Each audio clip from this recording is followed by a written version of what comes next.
Hi, I'm Greg Johnson with resourcesforlife.com, and this is a brief update on the supershrinkme.com 120-day wellness challenge. Now, today is day 87 of the challenge. I've not been updating regularly because I've been trying to tweak this system. We're kind of in the beta testing phase of all of this, but I do have, at this point, day 87 out of 120, some points that I want to cover. And basically, we're just going to look at, in this video, some of the challenges that I've faced up to now and what results I've not seen that I'd hoped to see, some results that I didn't think I'd see that I've seen, and kind of where are things going from here. So let me get started talking a little bit about the challenges. This summer, first off, my wife has been in India, so that means the things that you normally share as far as household chores and just day-to-day work and administrative things, that now I'm doing all on my own instead of splitting that, and as well as the income that she was contributing. So, the rent stays the same, the car payment stays the same, the insurance stays the same. Pretty much all of life's expenses stay the same, but there's a drop in the income. So I have been working hard on doing extra consulting work, and that's kind of point number two. So, trying to take care of kind of the day-to-day details of life and doing extra consulting work to bring that extra income in, and doing that in the evenings and weekends. So that's really cut into the time that I wanted to be spending, taking the time to eat some nutritious food that needs to be prepared, and even just the time it takes to go to the gym or do an extra workout at home. I'm kind of running around ragged, and some evenings getting home at 8 or 9 o'clock at night, which means the next morning I'm kind of not as refreshed as I would have been had I gotten home early. So increased consulting time. And one of the real pillars to this whole program for me was the bicycle. I wanted to be riding, commuting every day on the bike. And so basically I had to kind of set that on a shelf, because with this extra consulting work that I'm doing, and as life would have it, emails and phone calls pretty much all day, every day have been coming in, which is, good, but has been keeping me real busy. So I will, on a lunch break, maybe, during that hour, run out and try to do some work and come back. Or, as soon as the day is done at the office, 5 o'clock, I'm out on to the next client, doing work until 7, 8, 9 o'clock at night. So the car has kind of replaced the bicycle for me this summer, because I've needed to be hauling computers in the rain, going from one side of the city to the other in the same evening, from one client to another. It's been pretty hectic schedule. So that's kind of been a pretty big hit. As I say, that was one of the big pillars of this program, is using a bike regularly. And during the day, because I don't have the bike handy and the car is a distance from where I'm working, it has not been easy or practical to take the time off to go to the Trumpet Blossom Cafe, where I wanted to be eating, because they have gluten-free, wheat-free, soy-free, dairy-free, meat-free foods that taste really good and are very nutritious and pretty economical. But I've not been able to do that, and that was really, again, going to be another big pillar that was going to, I think, make this program very effective.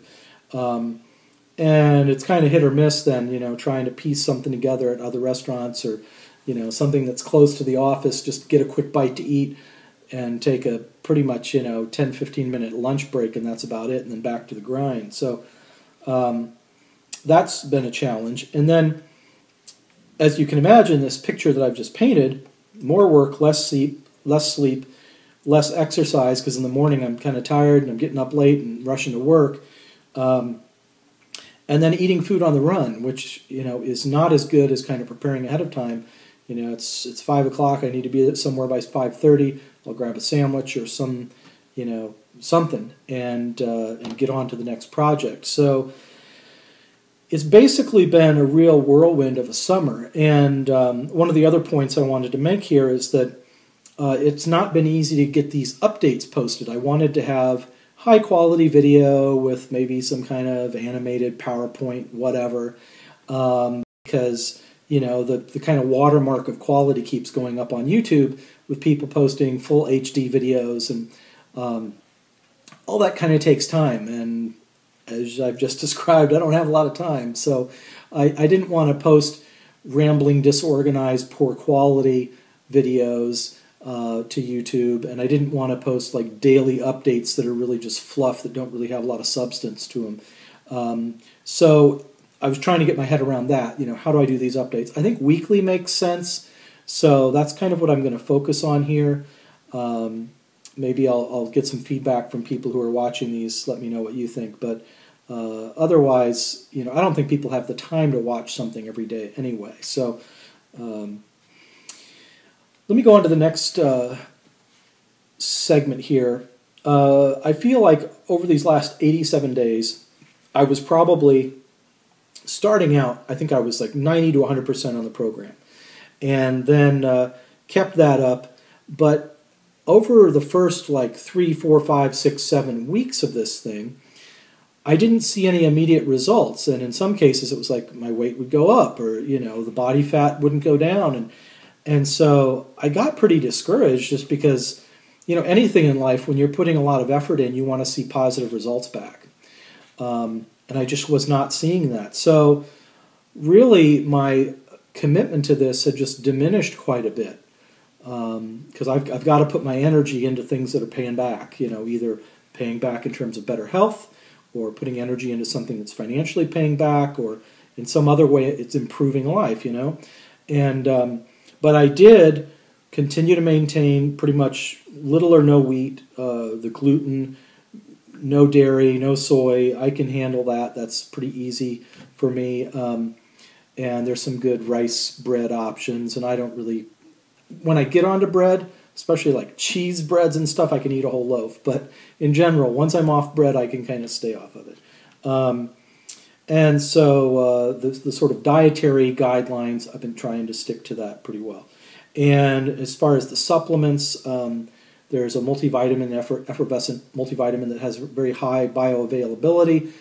I've been staying on that, and liquid vitamin D, which is very bioavailable. I was low on vitamin D previously. So some of these other supplements, I've been sticking with that because that's something I can quickly do in the morning before rushing off to work. And but the other things, I just really feel like I'm, I say 20%, I don't know, maybe it's 30% or whatever on this program, and because I just didn't see the visible improvement. So 2 or 3 weeks ago, and because I'm busy, I'm sort of delayed on posting this update, but 2 or 3 weeks ago, I went back for my normal checkup with Dr. Jason Bradley at the Washington Street Wellness Clinic, and Wellness Center. And I was telling him that I was a little bit discouraged, I wasn't seeing these results, and we were going to look at the lab work. Every 3 months, the idea is to get a pretty broad spectrum of blood lab tests done, so you know a lot about what's going on in your body from that. And there could be stuff that's encouraging and stuff that's to be concerned about, that you wouldn't even notice. It's like these stories you hear about somebody that's perfectly healthy and then, the next day they keel over. So it's like there's stuff going on in your body that I would highly recommend that you track somebody. If you're in the Iowa City area, certainly, go to the Washington Street Wellness Center. But wherever you are, it's difficult to get this blood work done from a normal doctor because, at least according to the insurance guidelines, you cannot have tests run that are just sort of exploratory or, kind of informational. You have to wait until there's symptoms or until you've reached a certain age or until, the insurance company thinks that it's worthwhile to run those tests. So you have to track down one of these doctors who are integrative medicine, holistic doctors. They go by different names and descriptions, but basically that's what you need to find, is somebody that can request this full panel of blood work, as well as there's some saliva tests you can do to check your hormone balance and that type of thing.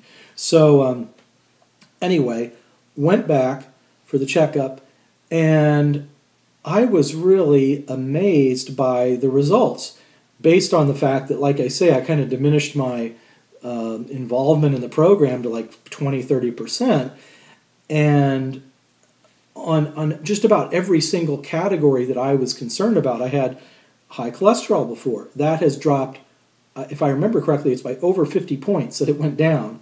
Considerable drop. Blood pressure, significantly lower now, which is good because it was higher than it should have been before. Iron had been deficient. Now it's at a normal level. Vitamin D has increased from severely deficient to almost where it needs to be.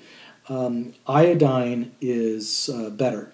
And basically, based on this data, the overall risk of heart disease was cut in half, basically.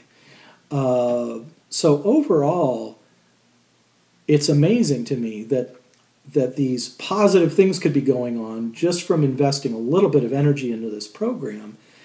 I was just really encouraged. So despite the busyness of the schedule, I really wanted to get back into producing some of these, let's say, weekly updates and really trying to figure out a way to get around these challenges of finding it hard to get home early because of all the extra work and getting the workout in the morning, and just all of that. I really wanted to go at this again and try to get my engagement and involvement in this back up to about 70, 80, 90% like it was earlier when I got started. So to conclude, I want to just talk about 3 different points of what now, where do we go from here, where do I go from here with this program. And first of all, I just really want to focus on the weight loss at this point and try to look at where I've been taking in more calories than needed on stuff that maybe I don't even care about, but I'm eating high-calorie foods, so avoid those. Burning more calories throughout the day by getting up more frequently from the desk and also getting that workout in every morning, and then reducing inflammation by continuing to avoid those foods, the wheat and the gluten and the soy and dairy and other things that can be causing that inflammation, because the inflammation kind of leads to more inflammation. It's sort of a vicious circle that way. So that's point 1. Point 2, as of a few weeks ago, I started going in every week to the Washington Street Wellness Center to check in with Dr. Jason Bradley and do a body composition analysis, which goes far beyond what my percent body fat measurement will do here on my scale. It can even give you a picture, a little bit of the body's health at a cellular level. So I'm doing that weekly. There's a whole sheet of data that prints out from this analysis that gets done. And that's really useful, and it's encouraging for that more regular feedback that you don't get necessarily from just jumping on the scale. And then finally, on the Resources for Life website, if you go to resourcesforlife.com/health and then /weight-loss, you'll see about 25 points that I've kind of developed over the years for weight loss. And I use those strategies to lose over 100 pounds, and I kept that weight off for 2 years. So I was really encouraged back then to have discovered those different strategies. I mean, I didn't discover them. They've been in existence for a long time. But anyway, to kind of pull them all together in a holistic way. But that was almost 10 years ago. And over these recent years, I put on some weight. It's almost gotten back to where I was before. So I'm now with a different metabolism, being older and having a different lifestyle. I'm at the desk more. It's more challenging. And so I see from here on through the next days left, between here day 87 and day 120, I want to really seriously look at how can I adapt to the new metabolism and the new lifestyle, and to try to get back to these core, like I say, pillars of this program. And so of the 25 items that I have listed there on the website, as well as all of the things I've added in since the last 4 months or so, that I've been going to the Washington Street Wellness Center, I have actually on the refrigerator, there's like, I don't know, probably 50 different points on a task list that include different supplements that need to be taken at different times throughout the day, foods that need to be eaten every day, foods that need to be avoided, different exercises to do, etc. It's a lot of stuff to keep one's mind on in an otherwise pretty busy day anyway. So what I want to focus on, and this is the third point I'm making here, what now, is I want to continue to do those 50 things plus the 25 things that I have on the website, but to kind of focus more intentionally on making sure I get the sleep I need so that I have the energy the next morning to get the exercise I need. So those two things, sleep and exercise. And then water intake. I find I'm not hydrating as much as I should. And so by hydrating more, if you've ever done this, you know, if you're drinking like a liter of water every half an hour or something, you're going to get up and use the restroom more frequently.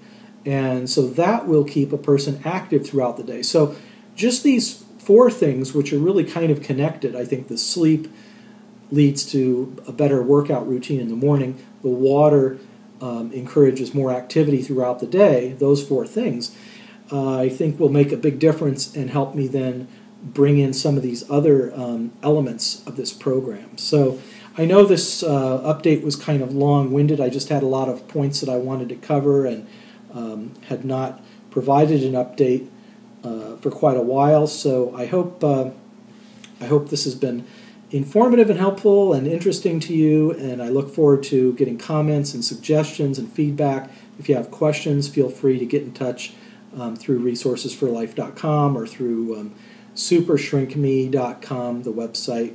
And I'd be happy to answer any questions people have, or if there are certain topics you want to see covered in future videos. Keep in mind this whole project just started this year in the spring, and it was just sort of a vision of wanting to have a fitness and wellness program that's grounded in local businesses and resources. So each community could have something like this, where you map out where are the grocery stores that offer nutritious and healthy foods, health promoting foods, where are the fitness centers, where are the places in your community where you can connect with people and resources that will help you on your wellness journey. That's the idea. And so that's how this was birthed, and it's still very much in beta format. I'm trying to improve it as I go, and hopefully as it continues on, it'll get better and better and be more effective. But I really wanted to have the successes and failures be part of this, that the challenges are just as important as the victories, and the strategies that hopefully I'll come up with to overcome some of these challenges that I've encountered, with this weight loss and wellness program. Those solutions, I think, will help me and others. And so to kind of to whitewash something and to kind of overproduce it, overplan it, and have it all fit together all neatly and nicely without any problems, that may look a little more professional, but it's not as genuine, it's not as authentic, and it's ultimately not as effective and helpful for people that have real life challenges with work and all kinds of things that we face from day to day, when commitment to wellness really is something that takes a lot of time and focus. So anyway, enough talk. Thank you again for all your support, and I look forward to talking to you again soon. Once again, this is Greg Johnson with resourcesforlife.com and supershrinkme.com.